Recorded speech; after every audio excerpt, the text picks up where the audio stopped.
Entonces damos inicio a esta clase de oculoplástica desde casa, invitados por el Instituto de Oftalmología Conde Valenciana. Esta es la charla número 18. El doctor Felipe Sanhueza, médico y oftalmólogo de la Pontificia Universidad Católica de Chile, realizó una estadía de perfeccionamiento en órbita oculoplástica y vía lagrimal en la Pontificia Universidad Católica de Chile y luego su fellow en la Universidad de British Columbia en Vancouver, Canadá.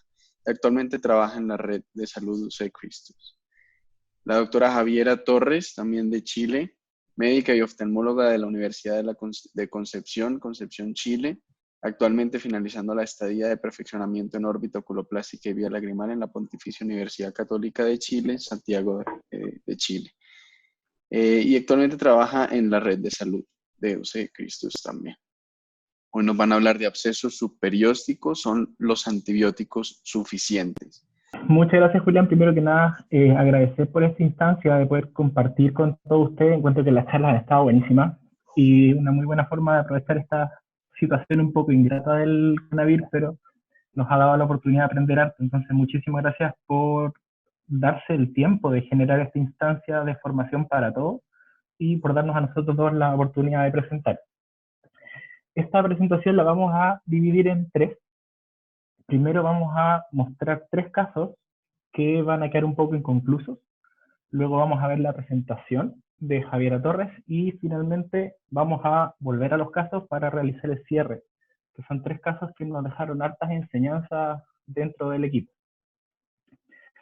Entonces, vamos a partir con el primero. Se trata de un paciente sexo masculino de 3 años y medio de edad que consulta por aproximadamente 3 días de aumento de volumen, dolor y eritema de los párpados, principalmente el párpado superior del ojo izquierdo. Al parecer había tenido como algún rasguño en el párpado. Sus papás son súper categóricos en insistir que ellos creen que está relacionado. Y como otros antecedentes, es un niño sano, no toma remedios, no tiene alergias y antecedente relevante, no tiene vacunas. Sus padres son seguidores de la medicina antroposófica, entonces están en contra de las vacunas, por lo que este chiquitito no tenía ninguna vacuna.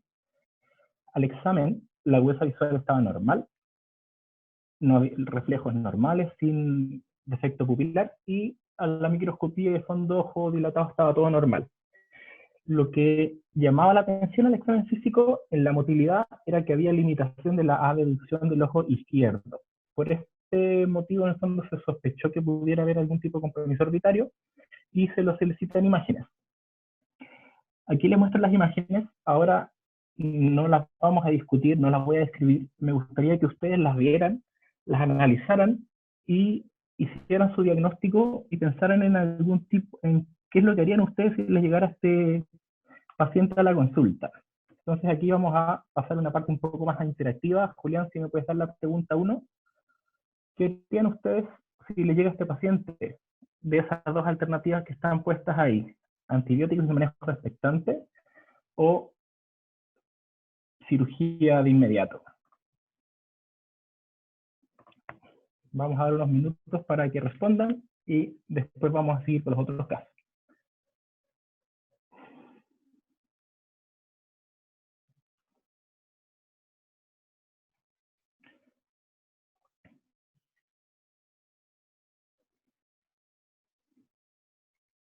Ya respondió el 63%, ahí ya se quedó parado. El 70% de los asistentes ya votaron. ¿Quieres que presente los resultados ya o...? Sí, mostrémoslos al tiro y yo los anoto para después hacer el cierre. Ok. Perfecto, 80% El 80%. antibióticos y el 20% drenaje. Perfecto, muchas gracias, Julián.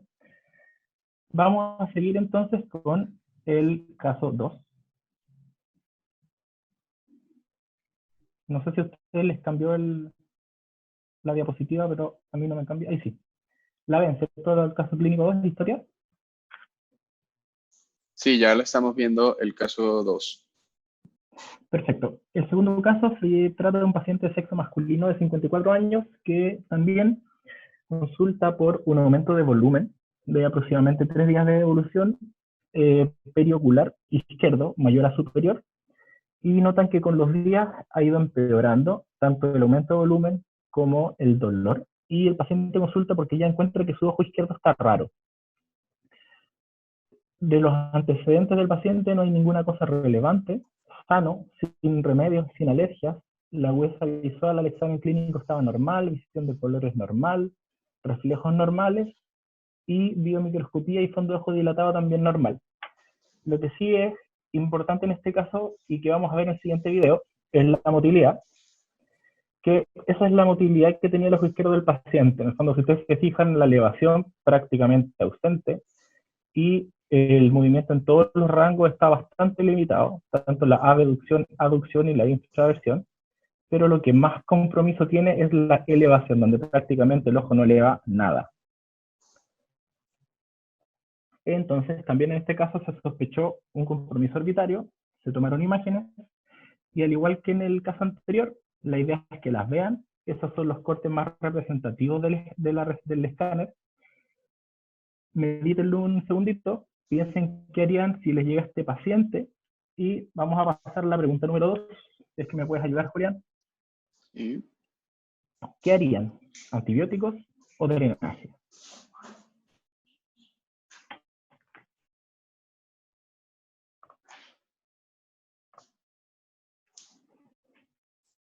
Vamos a dar unos minutos para que respondan y cuando ya haya quórum me cuenta Julián para anotarlo. Sí, ya han contestado 68%. Vamos a darle unos minuticos más. Perfecto. Bueno, unos segunditos más. 69% ya votaron. Yo creo que ahí está bien. Ya representativo. Ahí se quedó parado. Perfecto. Ahí están los resultados. Entonces, 19% antibióticos y 81% drenaje inmediato. Perfecto, muchísimas gracias. Vamos a avanzar entonces con el caso número 3.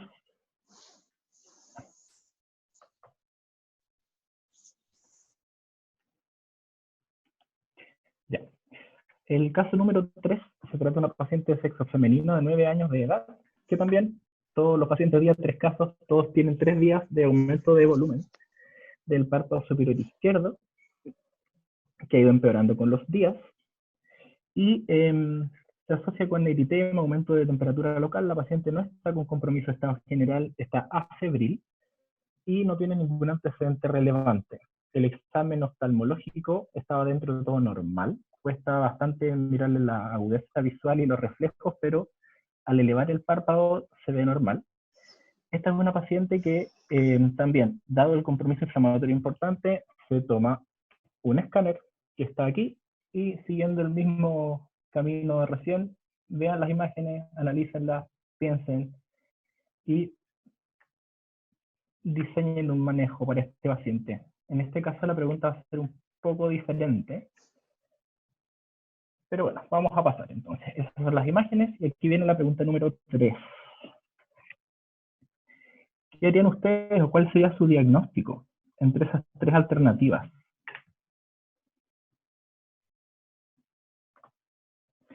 Estos casos que elegimos son casos que nos han dejado una moraleja bien importante para el equipo. El sistema de salud en Chile, en el fondo, uno puede atenderse en distintos lugares, entonces pasa que muchas veces los pacientes van rebotando de un lugar a otro pidiendo segundas opiniones o son referidos por temas de cobertura. Entonces hay algunos de estos pacientes, como vamos a ver más adelante, que tienen una primera evaluación en otro centro y que después de alguna forma rebotan a o nuestro centro o algún miembro del equipo. Tú me cuentas, Julián, cuando tengamos un quórum ya de votación. Sí, bien, hasta ahorita 61%. Vamos a darle 10 segunditos más. A ver si sube. Pues ya, ahí, bueno, 63%. Pregunta Shano si puede volver a ver la tomografía. ¿Quiere retroceder Sí, claro, una? me devuelvo. Si es que esto me deja volver. Ahí sí. ¿Se ven? Sí. Ya, voy a quitarle las letras para que se puedan apreciar mejor. Yo creo que cada quien puede mover la ventana del POL hacia un lado para ver las diapositivas.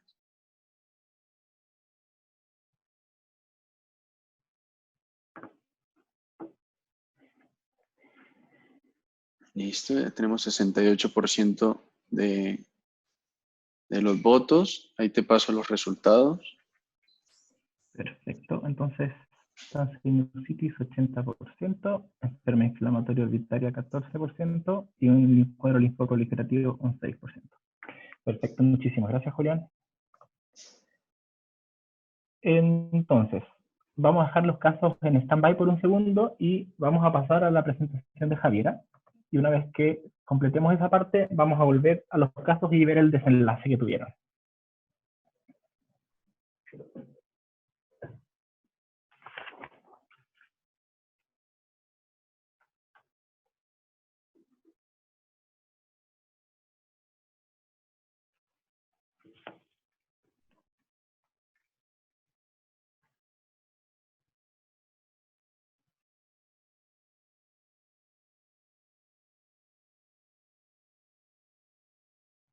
Entonces, ¿me escuchan bien? Sí, te escuchamos. Perfecto. Entonces, ahora pasaremos a la revisión del tema. Abscesos subperiósticos, ¿son los antibióticos suficientes? Partiremos con conceptos generales: introducción, definición, clasificación, causas y complicaciones de celulitis orbitaria, evaluación y manejo de la celulitis orbitaria.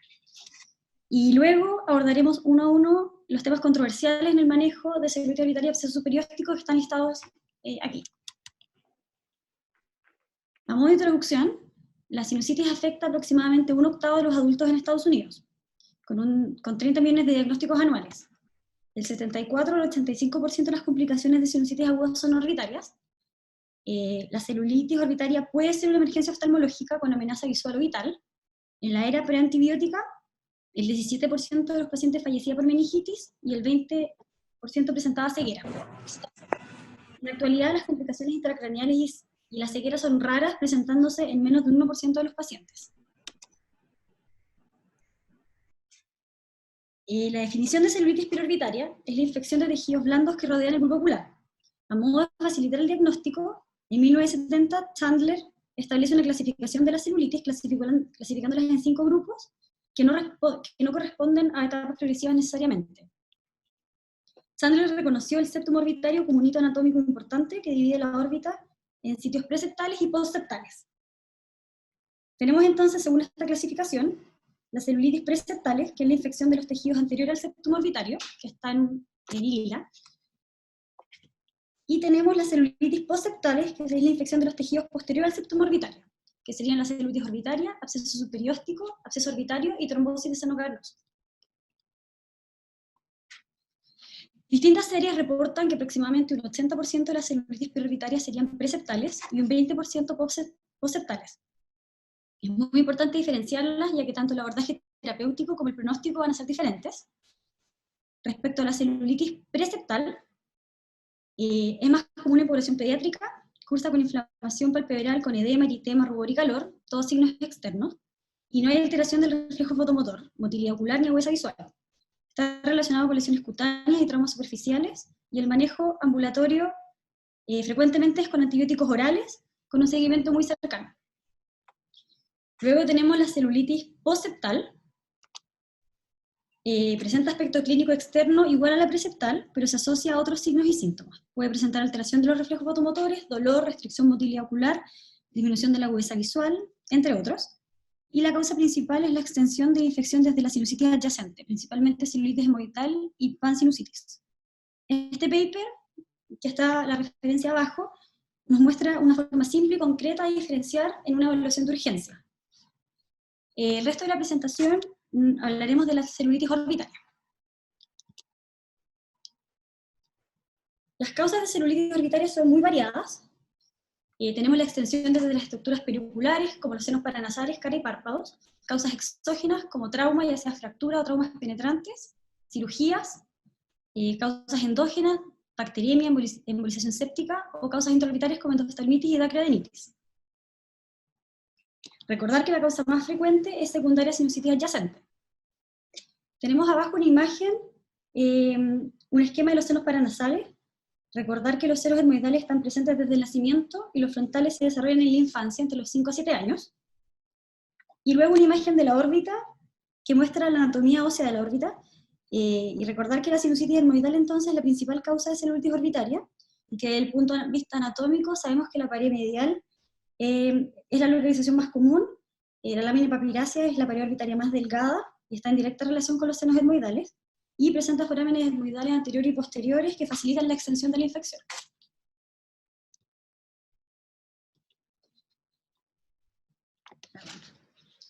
Dentro de las complicaciones más frecuentes de celulitis orbitaria tenemos los abscesos superiósticos y orbitarios, la pérdida visual permanente, la trombosis de seno cavernoso, meningitis, abscesos cerebrales, sepsis y hasta la muerte. Hay que tener un alto grado de sospecha de las complicaciones ante progresión de la enfermedad. Hay que tomar especial atención en los pacientes inmunocomprometidos, diabéticos mal controlados, trasplantados, grandes quemados, ya que son un grupo que se asocia frecuentemente a infecciones fúngicas que tienen evoluciones clínicas más tórpidas. Vamos a hablar de absceso superióstico, que corresponde a una colección purulenta entre la periórbita y la pared orbitaria. Es la complicación más frecuente de celulitis orbitaria. Según distintas series se encuentra en entre un 15 a un 72% de la celulitis orbitaria. Se produce en relación al seno afectado, y ya sea por extensión directa, desde un seno comprometido o dehiscencias óseas, o por la diseminación hematógena local por canales vasculares, nerviosos o venas avalvuladas. Y acá tenemos una imagen de un ejemplo de un absceso superióstico. Respecto a la evaluación y el manejo debe ser hospitalizado. El inicio debe ser precoz de antibióticos de amplio espectro endovenosos. Los gérmenes más comúnmente aislados son el estreptococo y el estafilococo. En niños tiende a ser monomicrobiano y en adultos polimicrobiano, asociado a anaerobios. Por lo tanto, el tratamiento empírico debe cubrir dichos gérmenes y los anaerobios.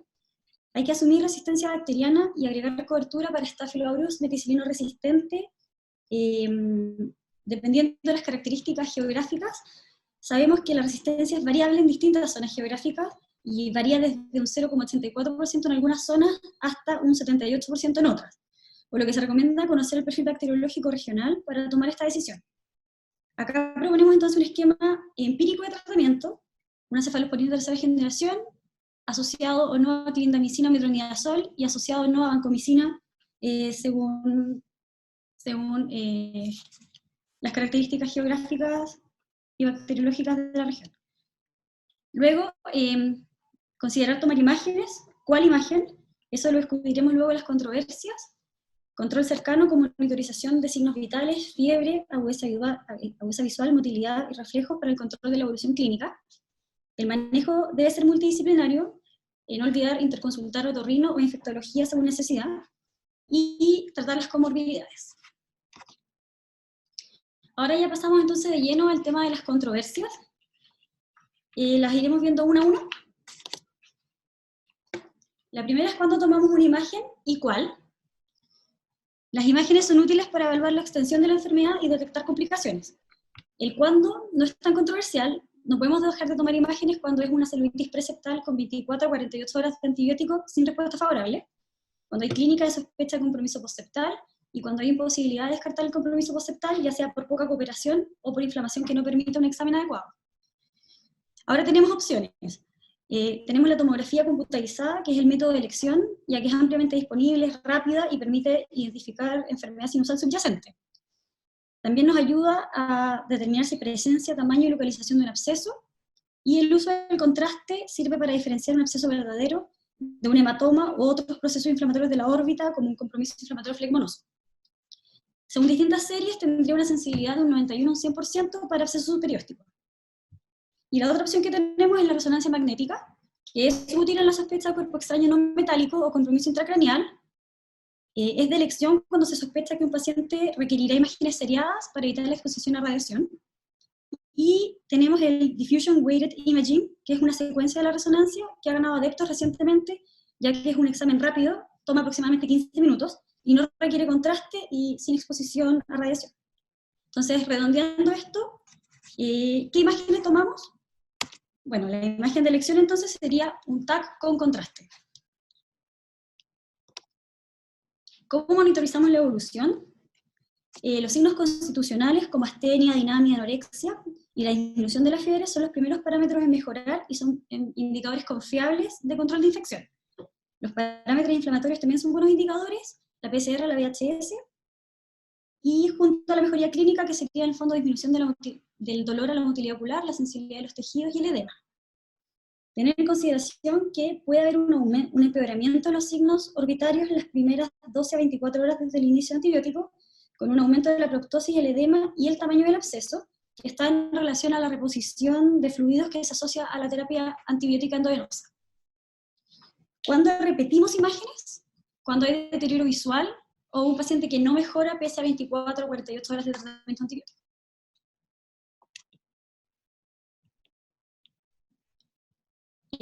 Ahora respecto a los cultivos. Tomamos cultivos y ¿de dónde? La primera pregunta que hay que hacerse es ¿por qué serviría tomar un cultivo? Sirve para documentar la infección, aislar gérmenes y ajustar el tratamiento según sensibilidad. Los patógenos más frecuentemente implicados varían en base a la puerta de entrada. Sin embargo, la identificación del patógeno se consigue en aproximadamente un 20 a un 40% de los casos según distintas series. ¿De dónde tomamos un cultivo? Hay diferentes opciones, tenemos el hemocultivo, la secreción ocular, el hisopado nasal y el sitio quirúrgico. El hemocultivo tiene un bajo rendimiento, aproximadamente un 4%, la secreción ocular un 45%, el hisopado nasal un 51% y el sitio quirúrgico un 76%. Aquí tenemos una tabla de un grupo de estudios donde se tomaron cultivos en distintos sitios y se ve nuevamente entonces el rendimiento que tuvieron, y confirma lo expuesto anteriormente. En el fondo, un cultivo tiene muy bajo rendimiento, que hay que reservarlo para cuando haya sospecha de bacteriemia. La secreción ocular y el hisopado nasal, aproximadamente un 50%, se expone en la literatura que muchas veces el resultado es positivo a la flora bacteriana comensal, por lo cual produciría confusión en la interpretación. Y luego tenemos los resultados del sitio quirúrgico, absceso y aspirado de seno, que tiene el mejor rendimiento con un 76%. Por lo tanto, respondiendo a la pregunta si debemos tomar un cultivo, recordarlo siempre que vayamos a resolver de manera quirúrgica, ya que tiene el mejor rendimiento y la mayor utilidad para luego guiar el tratamiento.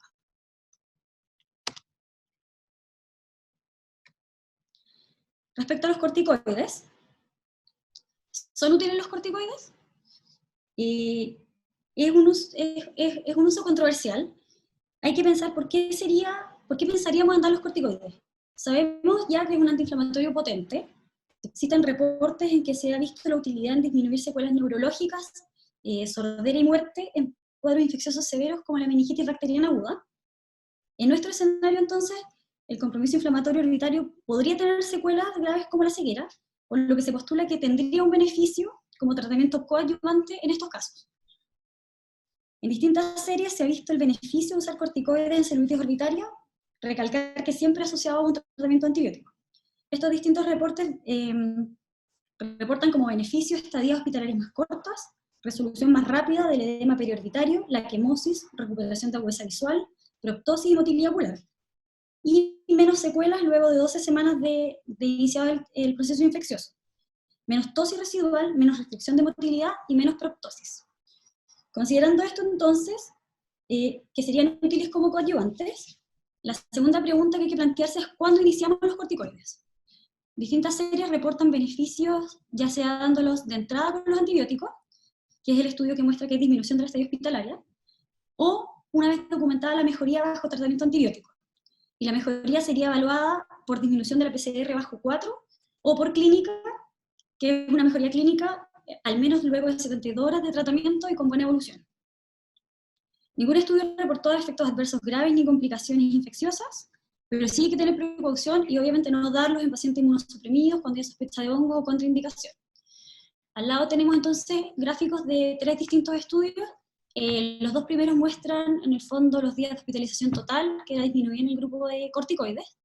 En el segundo se ve que es menor en el grupo quirúrgico y el grupo tratado médicamente.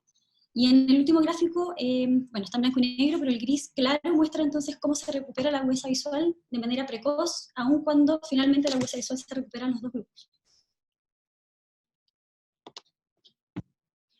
Respecto al tratamiento médico versus quirúrgico, si es la edad un factor determinante, existe un amplio debate en la literatura sobre si el absceso superióstico debe manejarse médicamente o quirúrgicamente. Un absceso superióstico se consideraba tradicionalmente una emergencia quirúrgica que requería drenaje inmediato. Sin embargo, hubo un cambio en el paradigma cuando García y Harris publicaron los criterios de manejo médico en algunos casos puntuales con absceso subperióstico. Los criterios expuestos por ellos, que son los que tenemos aquí de menos de 9 años, absceso subperióstico medial pequeño, sin sospecha de infección por anaerobios y sin evidencia de sinusitis frontal, crónica o compromiso retinal, dieron la chance, abrieron la ventana al fondo a un grupo de pacientes de mejorar con el tratamiento médico y usaron la edad de 9 años como corte junto a estos otros criterios. El enfoque moderno, entonces, favorece el tratamiento médico conservador con antibióticos intravenosos y observación cuidadosa. Hay varios reportes que apoyan esta aseveración. Han aumentado las publicaciones en la literatura en las que se reporta manejo médico de absceso subperióstico en distintas edades. Y a modo de ejemplo, aquí tenemos una serie retrospectiva de casos que se realizó en 7 estados en Estados Unidos, desde el 2008 al 2013. Se incluyeron 10.148 pacientes, entre niños y adultos, que habían sido hospitalizados por celulitis orbitaria con y sin absceso, de los cuales en los niños, 3.041 pacientes, que representó el 13%, fue de resolución quirúrgica, y 7.961 adultos, que representaba el 8.6%, fue de resolución quirúrgica. Entonces, vemos cómo inicialmente todos los pacientes iban a drenaje, y ahora solo un porcentaje menor se resuelve quirúrgicamente, dándole inicialmente una posibilidad de tratamiento médico en un gran porcentaje de los casos. Respondiendo a la pregunta, podríamos decir que la edad marcó un hito, pero actualmente no es determinante. Es un factor a considerar, pero la decisión es multifactorial, no hay un solo factor que lo determine, y representa una decisión individual caso a caso. Y recordar que aún así existen causas que sí son de drenaje inmediato, en menos de 4 horas, que serían cuando hay un deterioro de la agudeza visual o complicaciones intracraneales como meningitis o absceso cerebral.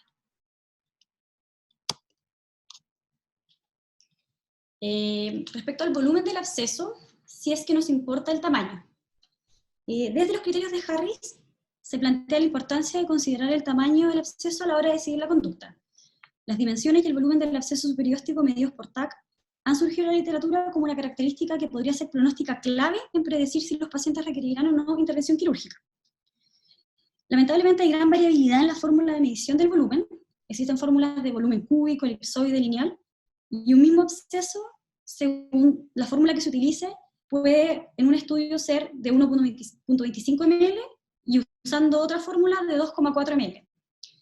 Así lo demuestra esta tabla en la que tenemos múltiples distintos valores de corte que serían productivos, o sea, serían predictivos de cirugía. Un dato relevante del estudio de Tran del 2014 es que cada 1 ml que aumenta el volumen del absceso aumentaría también la chance de cirugía en un 37%. Por lo tanto, el volumen es una variable a considerar a decidir el tratamiento, pero falta estandarización en la medición para encontrar un valor de corte que sirva como criterio volumétrico de intervención quirúrgica. Respecto a la vía de abordaje, si usamos o no la vía endoscópica, el enfoque para drenaje de la colección orbitaria está determinado por la ubicación del absceso. Aquí hay un esquema y una tabla que nos muestran distintos abordajes dependiendo de la localización del absceso subperióstico. En los últimos años ha aumentado el abordaje vía endoscópica, y ahora detallaremos entonces las ventajas y las desventajas. Algunas de las ventajas son que tiene un mejor resultado cosmético, no hay incisión en piel ni hay cicatriz, tendrían estadías hospitalarias más cortas, menos edema postquirúrgico, no requeriría un uso de un drenaje, y la recuperación sería más rápida. Dentro de las desventajas, requiere cirujano con experiencia y un equipamiento, potencialmente peor visualización, ya sea por la anatomía pediátrica nasal, que es más pequeña, o por sangrado activo de la mucosa nasosinusal inflamada. Podría haber un riesgo de daño del músculo recto medial o el nervio óptico, y depende de la ubicación del absceso. Tiene mayor utilidad cuando es un absceso de pared medial. Entonces, a modo de resumen, es una buena vía de abordaje, principalmente en los abscesos superiósticos mediales. Y para finalizar, cuando dejamos drenajes, el abordaje endoscópico por definición no requiere drenaje, ya que la cavidad del absceso se exterioriza a la cavidad nasal. El abordaje externo, el gold standard es dejar un drenaje, y se sugiere dejar por 48 a 72 horas, evaluando según el débito, y tener en consideración que uno de los riesgos del retiro precoz puede ser la aparición de seromas. Aquí tenemos un esquema que nos parece relevante compartir, es de una revisión particular que incluye varias cosas de las que hemos conversado a la hora de tomar la decisión del manejo. Por si alguien lo quiere revisar con más detalle luego, abajo está la referencia.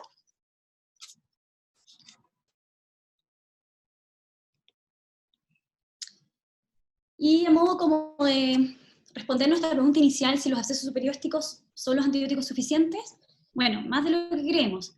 Existe evidencia para apoyar el tratamiento médico de los abscesos superiósticos cuando se puede hacer una monitorización cercana y una rápida conversión a tratamiento quirúrgico, ya sea por mala evolución bajo tratamiento o ausencia de mejoría luego de 48 horas de tratamiento. No existe una norma universalmente aceptada para el tratamiento de los abscesos superiósticos, cada caso debe tratarse de forma independiente. Y aquí hay una pequeña frase que rescatamos de uno de los artículos que revisamos. No hay un signo clínico oftalmológico, ni un conjunto de ellos, que pueda predecir la necesidad de intervención quirúrgica en un paciente en el que se sospeche un absceso superióstico y que tenga una huesa visual conservada. Muchas gracias. Y eso. Ahora seguimos con la presentación con la resolución de los casos clínicos.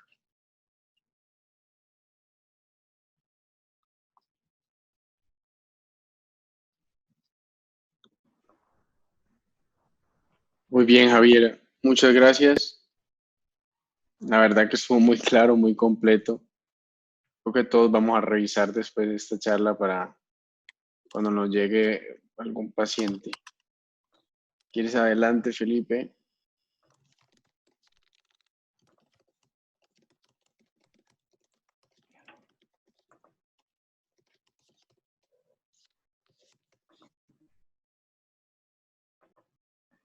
Ya, ¿se ve la pantalla? ¿Se escucha bien? Ya lo estamos viendo y escuchándote bien. Perfecto. Entonces vamos a proceder con el cierre de los casos. ¿Qué pasó con cada uno de estos 3 pacientes que vimos? Volviendo al primero, que en el fondo el 80% respondió que le daría una chance de antibióticos y manejo expectante. Lo que pasó con este niño es un niño que consultó en otro centro, y en ese centro donde se le tomó el escáner, y en el fondo no tengo las otras imágenes, pero estaba una pansinusitis con un absceso de pared medial pequeño, de 3.5 milímetros de espesor. El planteamiento que habían tenido nosotros en ese centro era dejarle antibióticos endovenosos y operarlo a la brevedad. El asunto con este paciente es que por un tema de cobertura y por pedir una segunda opinión a la cirugía, llegó a nuestro centro, y considerando el caso del paciente, en el fondo tenemos un niño que tiene un absceso pequeño de pared medial, los estudios es como el paciente tipo que uno podría esperar que tuviera buena resolución con manejo médico. Sin embargo, este niño tenía un pequeño factor de riesgo, que era que no estaba vacunado. El plan de inmunización en Chile cubre el hemófilo influenza tipo B y el neumococo, que son 2 gérmenes que son relevantes para este tipo de infecciones, si bien el hemófilo ha ido disminuyendo bastante con la vacuna. Tenía un factor de riesgo de eventualmente ser una infección más grave. Lo que se hizo en nuestro centro, en el fondo, fue darle una chance al antibiótico endovenoso con un monitoreo cercano, y podemos ver que alrededor de 24 a 36 horas de que se inician los antibióticos, el niño tiene una respuesta notable de su mejoría en cuanto a la clínica, estaba mucho mejor, mejor ánimo, se ve que el aumento de volumen, el eritema y el edema de los párpados disminuyó un montón. Entonces se mantuvo con tratamiento antibiótico y el niño tuvo una evaluación favorable. Si vamos al segundo caso, este caso, en el escáner lo que se ve es que está velado el seno frontal y que tiene una lesión que ocupa espacio en el techo, que se interpretó como un absceso superióstico del techo. A este paciente también se le dio una chance de manejo médico. Lo que sí cabe destacar que un poco distinto es que este paciente fue evaluado en el hospital, y por cómo funciona el hospital, muchas veces el paciente va saltando entre distintos grupos tratantes. Entonces, si bien se inició un manejo expectante, el paciente fue reevaluado en nuestro equipo y en el fondo volvió con nosotros cuando ya llevaba 4 días de tratamiento antibiótico endovenoso, y a los 4 días en el examen destacan algunos cambios, como que se empieza a deteriorar la visión de colores, La visión, si recuerdan, en el primer control veía 20/20 en ambos ojos, ahora el ojo izquierdo está viendo 20/100 y tiene defecto pupilar. Entonces, ¿qué se hizo en ese caso? El paciente se ingresó a pabellón de urgencia para realizar un drenaje, se dejó instalado un drenaje en el fondo y mantuvo el tratamiento antibiótico endovenoso. En la evolución ya más tardía, el paciente respondió súper bien, recuperó la visión a 20/20 y recuperó la motilidad completa.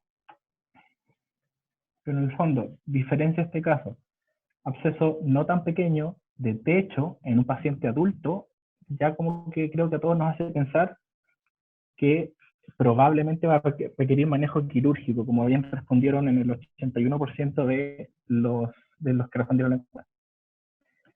Si pasamos al tercer caso, este tercer caso también nos deja una moraleja bastante importante. Esta paciente consultó a otro centro cuando llevaba 3 días de evolución con aumento de volumen, eritema, dolor, inflamación de los párpados. Como el oftalmólogo que la vio sospechó que pudiese tener algún tipo de compromiso orbitario por limitación del examen, le pidió el escáner, que si se fijan bien en el escáner, tiene un velamiento del seno frontal, del seno maxilar y del seno etmoidal. O sea, tiene una pansinusitis con un absceso del techo. El problema en este caso fue que ese fue lo que está escrito en el informe del escáner, que se diagnosticó como una lesión expansiva orbitaria izquierda considerada como inflamación orbitaria o proceso.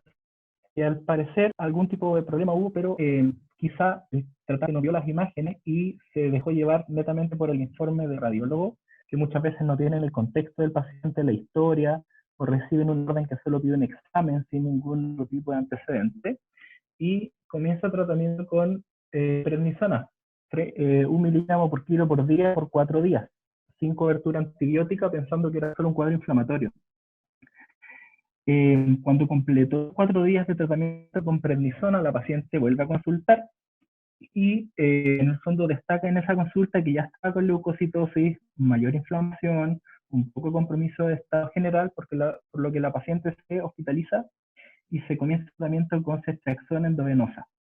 Cuando ya completa 3 días de tratamiento, dado escasa o nula respuesta, la paciente es derivada a nuestro centro y a nosotros nos llega cuando ya llevaba 10 días de evolución del cuadro, 3 días de tratamiento antibiótico y con poca o nula respuesta. Una vez que llega la paciente, en menos de 24 horas se produce ese cambio. En el fondo hay un aumento brusco del volumen, mucho más eritema, mucho deterioro clínico, por lo que a la paciente se le toma un escáner de control que muestra eso, que si ustedes fijan el absceso ya está localizado, ya no es un absceso superior de techo, sino que ahora disecó la galea aponeurótica hacia arriba, disecó hacia la zona temporal, y hay un gran absceso que genera una masa fluctuante a la clínica, por lo que esta paciente se realizó un drenaje de urgencia, dando salida abundante material purulento. Y también en este caso se dejó instalado un drenaje. El problema en este caso es que a las 38 horas tenía una evaluación súper buena, el drenaje estaba dando absolutamente nada, por lo que se retira el drenaje. Sin embargo, 3 días después del drenaje se produce un seroma que requiere drenaje y se vuelve a poner otro dren y la paciente vuelve a recuperar el seroma. Entonces también hay que tener ojo con eso de tiro precoz del drenaje. Si bien en un principio a las 48 horas cuando se retiró no daba absolutamente nada, se reprodujo un seroma en 2 oportunidades en este paciente. La paciente fue tratada con antibióticos endovenosos triasociados y presenta una evaluación favorable. Y ahí vemos la foto del seguimiento donde se ve que hay una mínima toxicidad residual, pero la paciente evolucionó favorable, lo que sí requirió una cirugía de drenaje y 2 aseo en el fondo con drenaje del seroma. ¿Qué moraleja nos deja este caso? En el fondo siempre hay que considerar que nosotros como tratantes vemos al paciente y tenemos todo el contexto clínico. El radiólogo no tiene el contexto clínico y muchas veces recibe una orden que dice TAC de órbita, sin nada más. Entonces, tenemos que ver las imágenes, tenemos que revisar todo, no solo quedarnos con el informe, y también para una mejor interpretación y del trabajo de equipo multidisciplinario que necesitamos en estos pacientes es darle más antecedentes al radiólogo. contarle qué estamos sospechando, cómo está el paciente, cuántos días lleva, cosa que él pueda también hacer una interpretación más acotada a la realidad del paciente. Bueno, este cierre de los casos, queríamos nuevamente agradecer a los miembros del equipo por su paciencia, por sus aportes valiosos a la investigación y por compartir los casos, a la doctora Uleme, el doctor Varas y la doctora Fred. Muchísimas gracias por la invitación también, Julián. Muy bien, Felipe. La verdad que estuvo muy completo. Los casos muy acordes, muy representativos. Estuvo todo muy bien. Sebastián Pietro tiene la palabra. Levantó la mano. Adelante.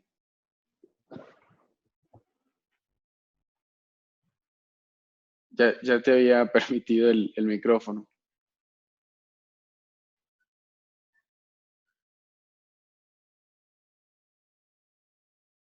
Bueno, al parecer no quería decir nada. ¿Alguien tiene alguna pregunta? Hay muchas felicitaciones en el chat. Muy buena charla. Felicidades, muy claro, muy ilustrativo. No sé si alguien tenga algún comentario o quiere hacer alguna pregunta. Puede habilitar el micrófono. Yo quería hacer como una pregunta para los expertos, como que, ¿qué piensan ustedes del drenaje? ¿Por cuántos días lo dejan? Y si también les ha pasado que los seromas tienden a reproducirse en caso de retiro precoz del drenaje.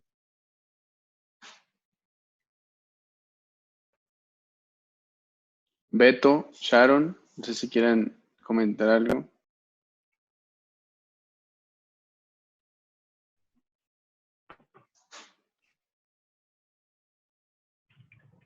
Pues nosotros, la verdad es que normalmente procuramos dejar el drenaje hasta una semana, si es que se puede y el drenaje aguanta y el paciente aguanta.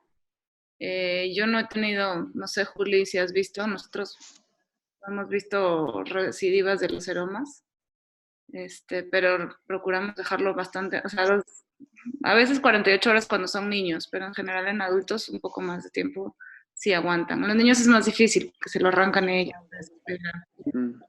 aguantan. No sé los demás cómo lo están haciendo, Pepe, ya te digo.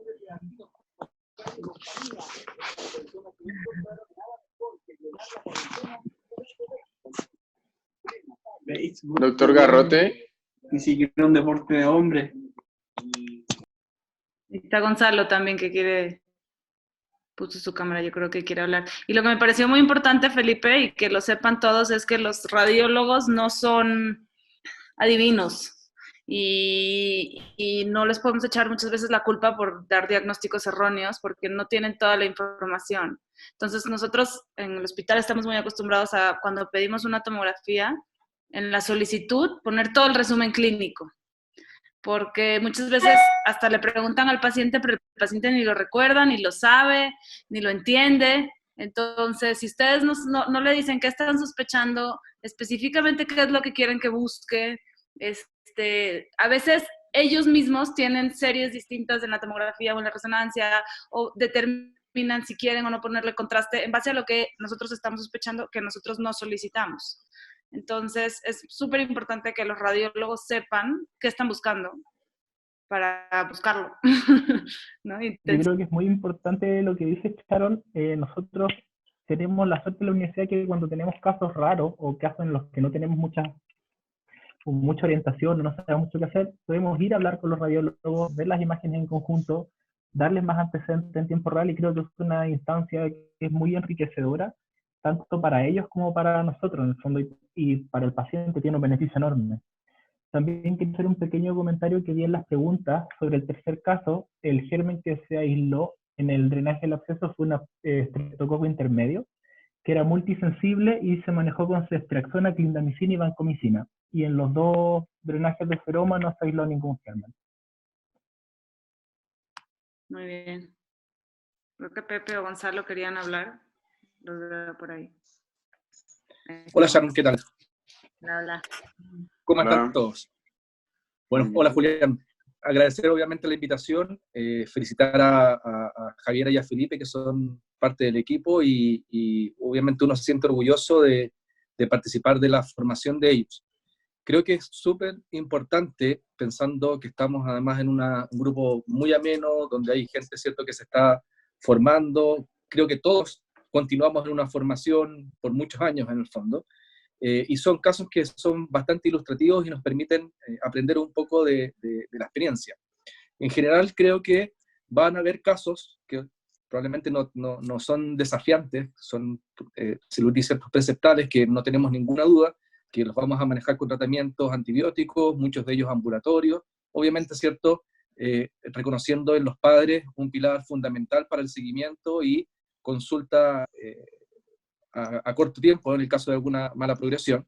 Hay otros pacientes que ya se presentan, ¿cierto?, con una mala evolución desde el ingreso, quizás con algún absceso, con algún cuadro de rápida progresión, que probablemente de la entrada son quirúrgicas, y está este subgrupo de pacientes donde la evolución clínica no es terrible, tienen una buena visión, tienen a lo mejor distintos grados de inflamación, y son los pacientes que vamos a jugarnos por estos tratamientos con antibióticos, pero no olvidar, sobre todo para la gente que está en formación, el hecho de que no es que les dejemos los antibióticos y los dejamos perdidos. A veces, de hecho, requieren de controles frecuentes, a veces más de un control durante el día, sobre todo en las primeras 24 o 48 horas, donde estamos evaluando si es que efectivamente la respuesta a los antibióticos que nosotros queremos, o tenemos que, ¿cierto?, cambiar y hacer algún drenaje quirúrgico. Y lo último que me gustaría comentar, que yo creo que es parte de la formación de todos los que hemos tenido la oportunidad de hacer una formación, es que la gente joven aproveche que este periodo de formación es único. Es la instancia donde, cuando hay que seguir al paciente porque va a rayos, ir a rayos, hacer nexo, relación con los radiólogos, estar ahí en el momento. Yo tuve la oportunidad de todo, en el fondo, pacientes con patología oncológica, tomar la muestra e ir a procesarla con el patólogo, crear lazos de confianza y de trabajo con los equipos de otorrino. Creo que nuestra subespecialidad de oculoplástica y de órbita tiene esa ventaja de que vamos a tener que trabajar en el desarrollo de equipos multidisciplinarios. Este es solamente un ejemplo, pero en enfermedad de tiroides ocular, trabajar con endocrinólogos, también con los radiólogos, radioterapeutas. Entonces, aprovechar de que están en su periodo de formación para ir creando esos lazos, así como este lazo tan bonito que se formó en este grupo producto de la pandemia. Así que nuevamente les agradezco mucho. Muy bien, muchas gracias por la intervención. Eugenia Inés tiene la mano levantada, le doy la palabra. Adelante, doctora. Hola, yo soy Eugenia Uleme del equipo de Gonzalo y Javiera, así que agradecerles la invitación. En particular, súper de acuerdo con todo lo que dijo Gonzalo. Destacar, perdonen, pero estoy trabajando, por eso se ve más o menos mal. Destacar el tema de los radiólogos que mencionó Sharon, demasiado de acuerdo. Hay que tener en nuestra subespecialidad un amigo radiólogo, al cual en verdad poder interconsultar si uno tiene dudas con una imagen, pero por sobre todo tenemos que mirar las imágenes nosotros y darle todos los antecedentes al radiólogo. Lo otro, comentar brevemente, en el caso último que resolvimos del absceso que despega hacia la galia hacia arriba, en un paciente pediátrico no olvidar que lo más frecuente es una causa infecciosa. Si bien podemos tener fenómenos linfoproliferativos, podemos tener también fenómenos inflamatorios, pensar que lo primero de lo primero puede ser algo infeccioso y tener eso cubierto cuando nos enfrentemos a estos casos también. No de golpe porque efectivamente alguien sugiere que la imagen puede ser inflamatoria, descartarlo del todo, porque lo más frecuente en los niños son cuadros infecciosos. Eso, felicitaciones a Javiera y a Felipe. Muy bien. Gracias. A ver, ¿qué otros comentarios tenemos aquí? Bueno, en el chat. Sí, claro. Sí, dale, Sharon. Estoy de acuerdo con la doctora Eugenia, pero los chicos que están empezando siempre recuerden que los cuadros de celulitis se parecen mucho en los niños a los rhabdomyosarcomas. Muchísimo. Y es un diagnóstico que no se nos puede ir, porque eso sí es de vida o muerte. Y los rhabdomyosarcomas tienen una tasa de crecimiento mucho más acelerada que la celulitis. Entonces, eso les puede orientar un poco. Bueno, la celulitis no tiene una tasa de crecimiento, pero empeoran mucho más rápido. Entonces, siempre que sospechen una celulitis, busquen una causa inmediatamente. una pansinusitis, un absceso dentario, un piquete, lo que se les ocurra, pero si no le encuentran causa inmediata a un paciente con sospecha de celulitis, en un niño, siempre sospechen un rhabdomyosarcoma. Ese diagnóstico está prohibido que se les escape. Perdón, era paréntesis. Gracias, Shah.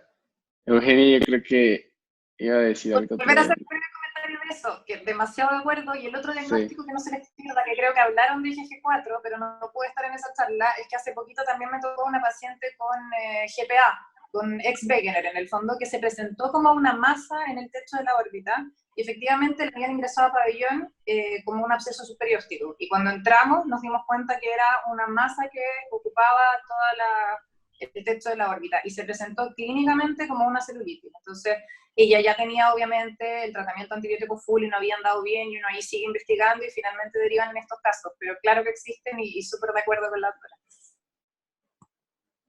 Muy bien.